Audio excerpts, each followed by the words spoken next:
Всем привет! И неспроста у меня сегодня на столе тыква, потому что, как вы знаете, последний день октября, 31 октября, обычно отмечается Хэллоуин. Этот праздник для нас не особо такой важный, и у нас он не особо отмечается, да, нежели чем на Западе.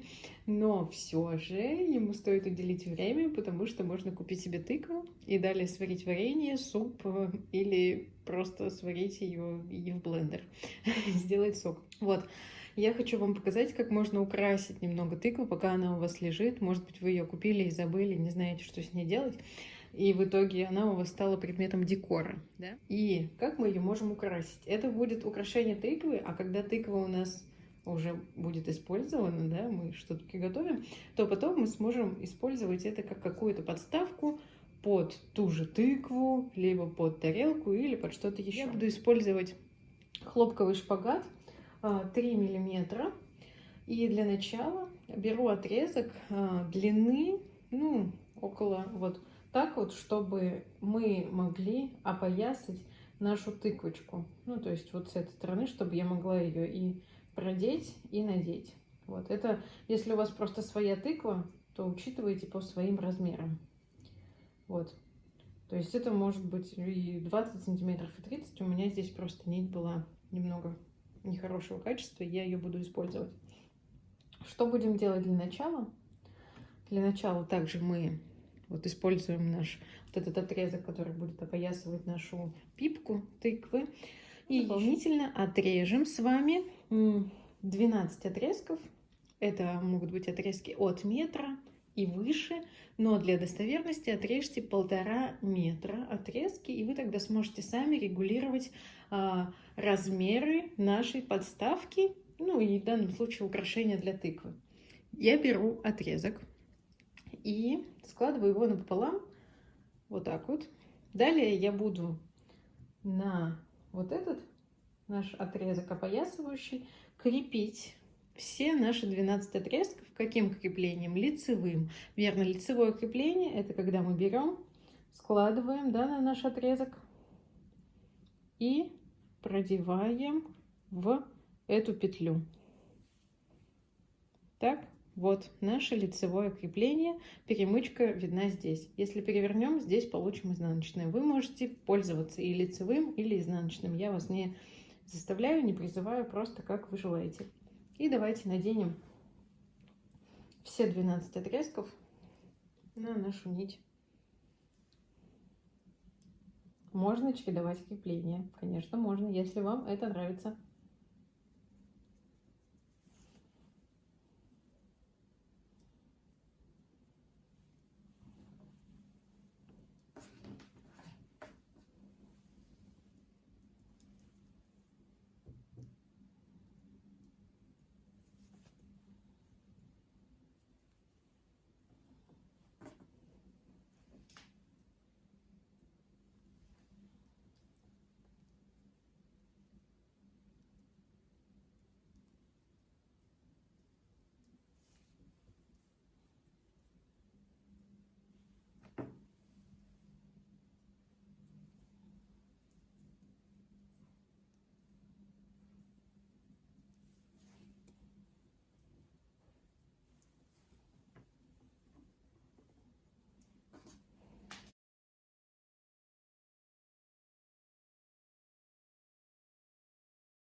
Небольшие изменения. Я вам сказала, что отрезала 12 отрезков.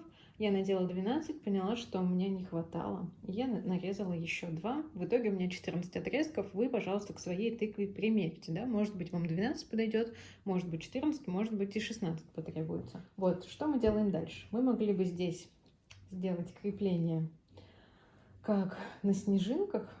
Ну, ладно, это отдельный мастер-класс, не будем о нем. Но здесь мы можем просто завязать узелок, да, и максимально близко это все сделать. Это не будет заострять какое-либо внимание. Вот, мы сейчас подрежем, либо можно даже оставить вот такие 2 ниточки. Так, вот наша тыква опоясана. Сейчас что делать? Мы будем плести сначала цепочку из квадратных узлов. Для этого нам нужно разделить наши отрезки по 2. То есть по 2 узла вместе. 2, 2, 2. Почему по 2? Потому что у нас квадратный узел плетется из 4 нитей. Соответственно, ваши отрезки, которые вы будете нарезать изначально, должны кратны быть 4, да, чтобы все было у нас красиво и ровно. Вот, разделили.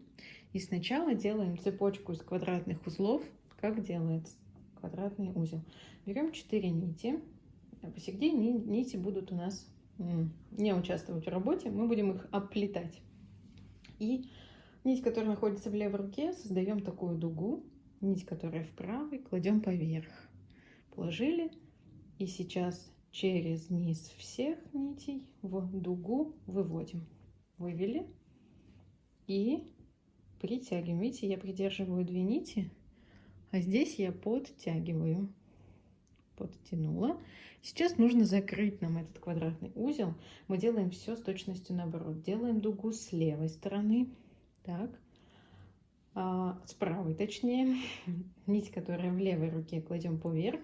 И через низ в дугу выводим. Я опять придерживаю 2 нити, и я подтягиваю. Я подтягиваю и получаю здесь перемычку. Вот у нас получился левосторонний квадратный узел. Сейчас, так как у нас будет чередование, то мы с вами должны делать перемычку слева, перемычку справа. То, как у нас делается перемычка, зависит, точнее то, где она делается, зависит, какая нить лежит сверху. Соответственно, чтобы сделать перемычку справа, мы должны сделать дугу слева.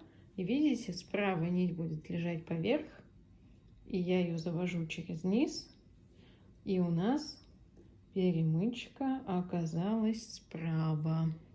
Сейчас мне нужна перемычка слева, соответственно, нить поверх всех должна лежать слева. Я делаю дугу справа, нить поверх слева и через низ в дугу.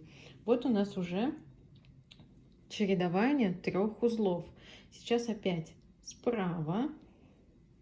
Значит, кладу эту нить.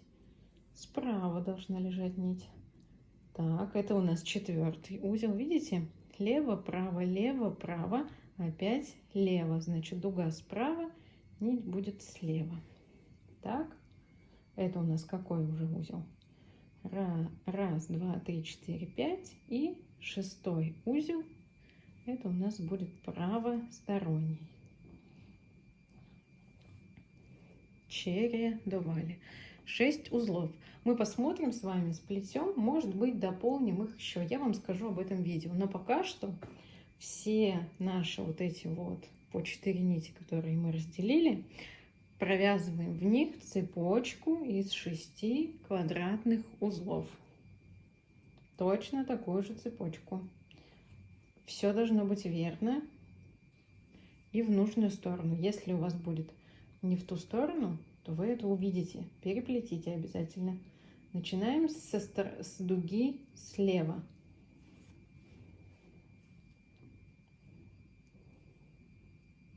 Так, перемычку хочу справа.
Мне бы еще хотелось немножко дополнить, так как мы здесь с вами оставили вот эти два отрезка, да, их можно оставить, они, если вас не пугают, если все нормально, но еще вы можете распустить вот эти вот узелки и как бы третьим посередине пустить их.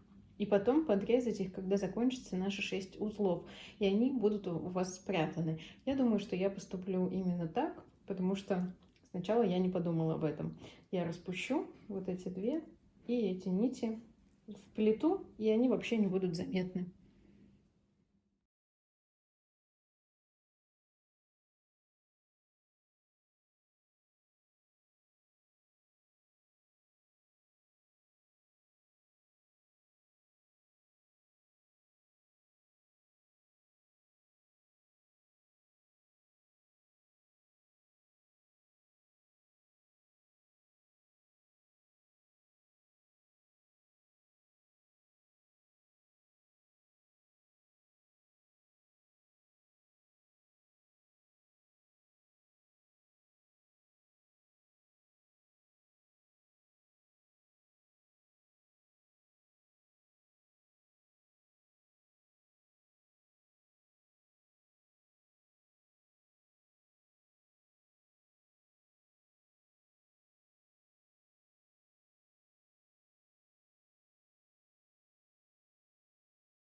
Теперь, когда мы с вами проделали 7, получается, таких цепочек, мы будем учиться с вами делать обычные, как-то цепочные тоже узелки. И смотрите, как они делаются. Это очень интересный такой узел. Я вот использую одну нить, держу ее, а вторую кладу на нее и вывожу. Вот. Получился такой, как начало репсового узла. А сейчас я на ту, которая это все делала, на нее буду наматывать. Кладу нить сюда и вывожу. И у нас получаться с вами должны такие маленькие диагональки в одну и в другую сторону. И мы должны их чередовать. Соответственно, мы сейчас сделали 2. Вот смотрите, это 3. Опять кладу на нее. 4. Кладу 5.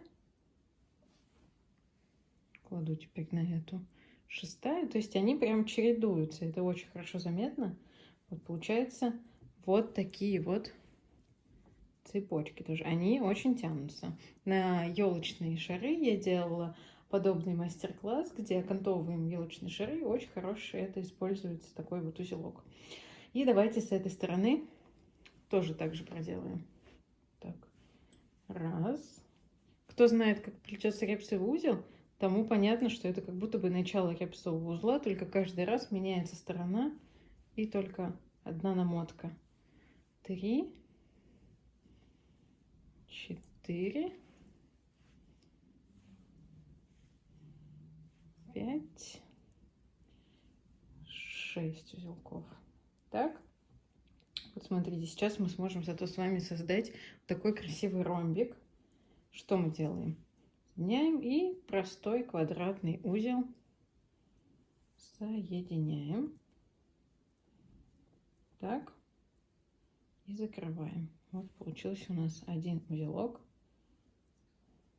Один узелок. Сейчас проделаем такие ромбики, соединяя все остальные, да, цепочки. То есть сейчас соединим вот эту и так все по кругу.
Итак, смотрим, мы проделали с вами все ромбики, получился у нас вот такой вот цветочек. Как вы можете продолжить дальше сами, если вдруг вы хотите больше сделать или у вас больше тыква? Вот смотрите, где мы сделали с вами соединение квадратными узлами, проделала цепочку из 3 квадратных и смотрите, решила вам показать, что можно опять развести, делая нашу вот эту цепочку вот так вот, и у вас будут соединения из еще одних ромбиков. Но это если вам хочется и вы хотите так это украсить. Как же потом можно будет закончить? Например, вот у вас квадратный узел, да, который соединил ваш ромб. И дальше я предлагаю вам сделать такой узел, который называется юбочка. Но он ничем не отличается от квадратного. Главное, что нам нужно, это отступить равные количество, равные длины до узла. Вот смотрите, делаем сначала с вами квадратный узел. Но не доводим это все вот так вот до конца, а останавливаемся где-то, ну вот, сантиметра 3-4, вот так вот. И закрываем его. Так, проделали. Сейчас на этой же полосе, ничего не делая, еще раз делаем квадратный узел и отступаем, ну, равное расстояние. Вот как и здесь было 3-4 сантиметра, можно и больше. Так, второй. И третий раз отступаем опять равное такое же расстояние и плетем квадратный узел. Так, что дальше происходит? Мы берем с вами 2 центральные нити, последний узелок, и вот так вот просто ведем, подтягиваем, и у нас, видите, получаются такие юбочки. Очень классно из этого делать, например, елочки, да, ну это очень похоже на елочку, когда ты сначала отступаешь больше, потом меньше, меньше, меньше, и это как елочная игрушка выглядит тоже очень здорово. И все, я предлагаю вот такой вот конец наш, да, если вы здесь заканчиваете, как и я, либо если вы проделали еще одни ромбики, то можно также закрыть, сделая вот эту юбочку. Также вы можете дальше проделать еще узелочек, поменьше, например, отступить расстояние. И вот так вот, оп, довести. И все. Закрываем, получается, на каждом из ромбиков. Подрезаем и расчесываем, чтобы у нас появилась бахрома. И все. Получается, что наше украшение для тыквы будет готово. И дальше, когда мы его снимем, то это будет также отличная подставка под любое горячее, тарелку и все что угодно.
Ну что, я вас поздравляю. Смотрите, я сняла со своей тыквы, у меня получилась вот такая вот подставка. Получается, что я могу положить и на нее тыкву. И тоже будет выглядеть хорошо. Либо какую-то тарелочку, да. Делаю вот так вот. и тыква превращается в арт-объект. Надеюсь, что вам все было понятно. Мне будет интересно посмотреть, какие получились у вас подставки.